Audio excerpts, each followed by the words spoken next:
तमाम प्रादेशिक सीमाओं पर महीनों से आंदोलन कर रहे आंदोलनकारियों को सरकार ने एक बार फिर सवालों के कटघरे में खड़ा कर दिया है।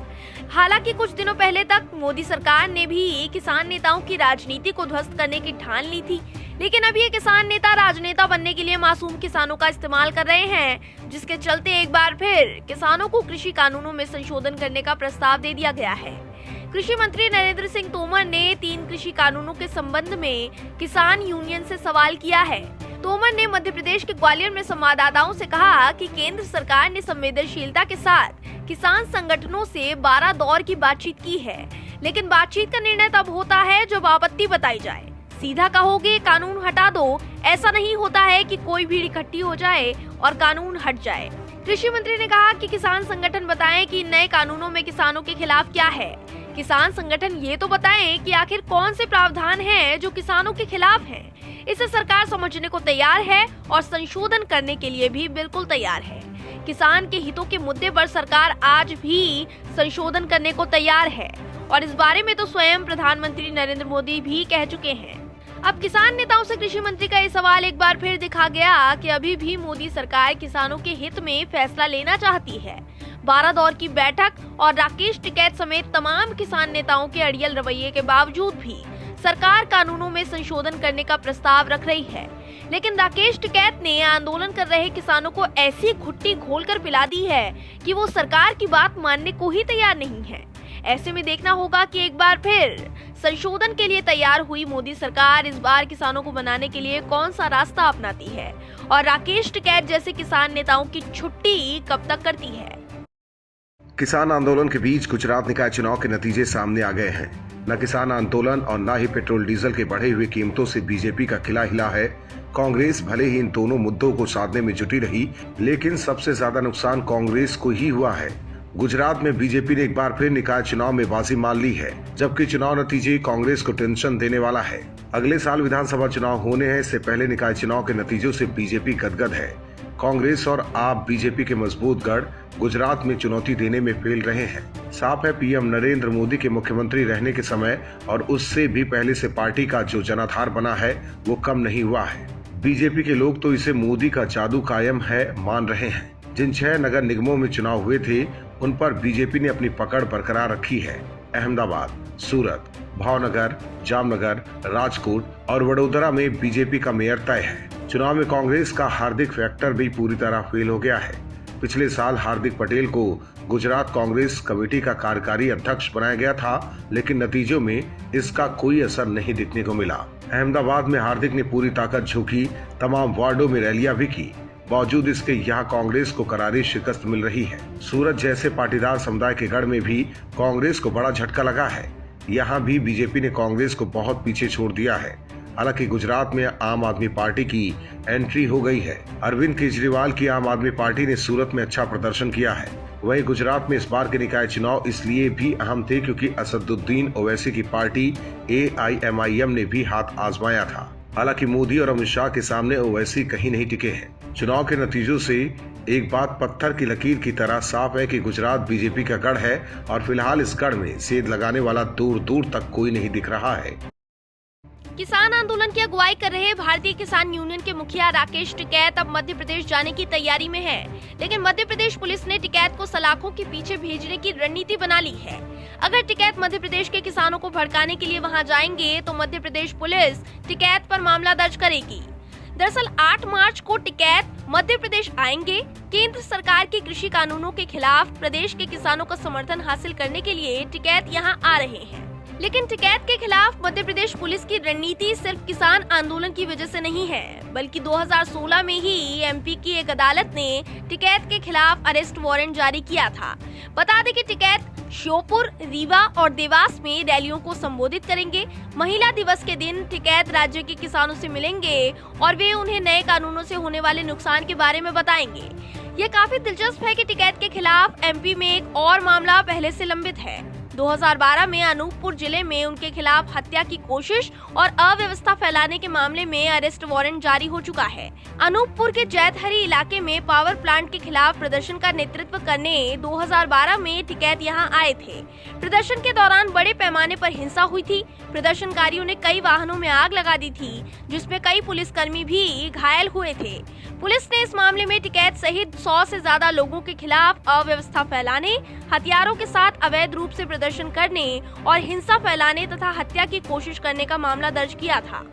टिकैत को 2012 में ही इस मामले में जमानत मिल गई थी, लेकिन इसके बाद वे अदालत के सामने कभी पेश ही नहीं हुए। कई सुनवाइयों में मौजूद न रहने के बाद 2016 में उनके खिलाफ गिरफ्तारी का वारंट अदालत ने जारी कर दिया था। ऐसे में टिकैत के एमपी पहुंचते ही पुलिस टिकैत के खिलाफ जरूरी कार्यवाही करेगी, जिसके चलते टिकैत एमपी में गिरफ्तार भी हो सकते हैं। राकेश टिकैत पूरी कोशिश कर रहे हैं कि किसान आंदोलन की आड़ में वो पूरे देश को भड़का सके और अपनी राजनीति चमका सके। लेकिन अब राकेश टिकैत के उल्टे दिन शुरू होने वाले हैं, क्योंकि मोदी सरकार ने टिकैत के लिए अच्छा खासा जाल बिछा दिया है, जिससे वो बाहर नहीं निकल पाएंगे। गुलाम नबी आजाद अब कांग्रेस से लगभग आजाद हो गए हैं। राज्यसभा से आजाद की विदाई हो गई है और गांधी परिवार से हाल के दिनों में उनके रिश्ते को देखते हुए अब उम्मीद कम ही है कि उनकी वापसी दोबारा राज्यसभा में होगी। वहीं आजाद की राज्यसभा में विदाई के दौरान मोदी और आजाद की अलग केमिस्ट्री देखने को मिली थी। एक वाकये को याद करते हुए पहले मोदी भावुक हो गए थे और उसके बाद आजाद भावुक हो गए। इतना ही नहीं, राज्यसभा में पीएम मोदी ने आजाद की जमकर तारीफ की थी। शायद इतिहास में ऐसा पहली बार हुआ जब किसी विपक्षी नेता की विदाई पर पीएम ने उनकी तारीफ की हो। पीएम के तारीफ के बाद ही कयासों का बाजार गर्म है कि क्या गुलाम नबी आजाद बीजेपी ज्वाइन करेंगे। वहीं बीते दिनों दिल्ली के अंबेडकर इंटरनेशनल सेंटर में आयोजित मुशायरे के बहाने बीजेपी ने कांग्रेस नेता गुलाम नबी आजाद को साधने का एक और प्रयास किया। अल्पसंख्यक कार्य मंत्रालय की तरफ से आयोजित एक भारत श्रेष्ठ भारत मुशायरे के अवसर पर कांग्रेस नेता के लिए केंद्र सरकार की तरफ से रेड कारपेट व कट आउट लगाए गए। इस कार्यक्रम में केंद्र सरकार के 2 मंत्रियों मुख्तार अब्बास नकवी और जितेंद्र सिंह ने भी हिस्सा लिया। ये पहला मौका था जब केंद्र सरकार की तरफ से आयोजित कार्यक्रम में किसी कांग्रेस नेता का पोस्टर लगाया गया था। केंद्र सरकार के मंत्री मुख्तार अब्बास नकवी और जितेंद्र सिंह ने कांग्रेस नेता का जोरदार स्वागत भी किया। मतलब आजाद को साधने का प्रयास बीजेपी नेताओं की तरफ से लगातार जारी है। वहीं आजाद और कांग्रेस के रिश्ते भी इन दिनों ठीक नहीं है। पिछले साल सोनिया गांधी को लेटर लिखने वालों में आजाद भी शामिल थे और तब से ही आजाद को कांग्रेस में किनारे कर दिया गया है। हालांकि आजाद को मनाने में बीजेपी कितनी सफल होती है ये तो वक्त बताएगा, लेकिन मुशायरे में बीजेपी नेताओं के साथ कुर्सी साझा कर आजाद ने कांग्रेस की टेंशन बढ़ा दी है। पिछले कई महीनों से किसान आंदोलन जारी है। किसान सरकार की बात मानने को तैयार नहीं है, लेकिन सरकार लगातार किसानों के हित के बारे में सोचकर उन्हें बातचीत और 3 कृषि कानूनों में संशोधन का प्रस्ताव दे रही है। लेकिन जिन किसान नेताओं को सरकार का प्रस्ताव स्वीकार करके समस्या का समाधान निकालना चाहिए, वो फिलहाल आंदोलन कर रहे किसानों के सामने सरकार की बात को तोड़ मरोड़ कर पेश करने के साथ ही किसानों को गुमराह करने में जुट गए हैं। दरअसल हाल ही में कृषि मंत्री नरेंद्र सिंह तोमर ने किसान यूनियनों से अपील की थी कि वो 3 कृषि कानूनों में कमी बताएं। हम बातचीत के लिए तैयार हैं, लेकिन बातचीत भी तभी होती है जब आप समस्या का समाधान निकालें। सीधे आकर कहोगे कि कानून वापस ले लो, तो भीड़ जुटाने से कानून वापस नहीं होते। अब कृषि मंत्री के इस बयान को संयुक्त किसान मोर्चा ने किसानों का अपमान बताया है। मोर्चा ने एक बयान में कहा, आज किसान को राष्ट्रीय और अंतर्राष्ट्रीय हर ओर से समर्थन मिल रहा है। प्रदर्शनकारी महज भीड़ नहीं है, वे हमारे अन्नदाता हैं। सरकार में शामिल लोगों सहित उन सभी का शुक्रिया जिनकी वजह से हम जिंदा हैं। बयान में आगे कहा गया, सत्ता में बैठे दल ने इसी भीड़ से वोट लिए और हमारे किसानों के प्रति इस प्रकार का अपमानजनक रवैया निंदनीय है। इसमें यह भी कहा गया, तोमर ने यह कहकर किसान आंदोलन का अपमान किया है कि भीड़ इकट्ठी करने से कानून वापस नहीं होंगे। अब संयुक्त किसान मोर्चा ने तो खुद ही इस बात को स्वीकार कर लिया कि किसान आंदोलन को विदेश का समर्थन मिल रहा है, पर सवाल यही है कि इसी किसान आंदोलन की अगुवाई करने वाले राकेश टिकैत कहते हैं कि विदेश से किसान आंदोलन को क्या समर्थन मिल रहा है वह जानते ही नहीं है। वहीं दूसरी ओर संयुक्त किसान मोर्चा कृषि मंत्री को नीचा दिखाने के लिए विदेश से समर्थन का हवाला दे रहा है। इसी से मालूम पड़ रहा है कि क्यों इस आंदोलन में खालिस्तानी एंगल जोड़ा जा रहा है, क्योंकि जब ये किसान विदेशी समर्थन को स्वीकार कर सकते हैं तो खालिस्तानी समर्थन को लेकर ये अनजान नहीं होंगे। इसलिए जानबूझकर ये किसान संगठन किसानों को सरकार के खिलाफ करने में जुटे हैं। पर अफसोस इस बात का है कि धीरे धीरे सरकार के विरोध में ही सही, अपनी पोल खोलकर इन किसान नेताओं की रणनीतियां खुद ब खुद ध्वस्त हो रही हैं। जम्मू कश्मीर की पूर्व मुख्यमंत्री और पीडीपी प्रमुख महबूबा मुफ्ती का पाकिस्तान प्रेम में खत्म होने का नाम नहीं ले रहा है। महबूबा रह रही हिंदुस्तान में, लेकिन अब भी बात पाकिस्तान की करने में जुटी हैं। हाल के दिनों में भारत और पाकिस्तान के रिश्ते बेहद तनावपूर्ण रहे हैं। पाकिस्तान भारत में आतंकी गतिविधियों को फैलाने में लगा हुआ है। इसके अलावा वो भारत के खिलाफ यूएन में भी जहर उगल रहा है।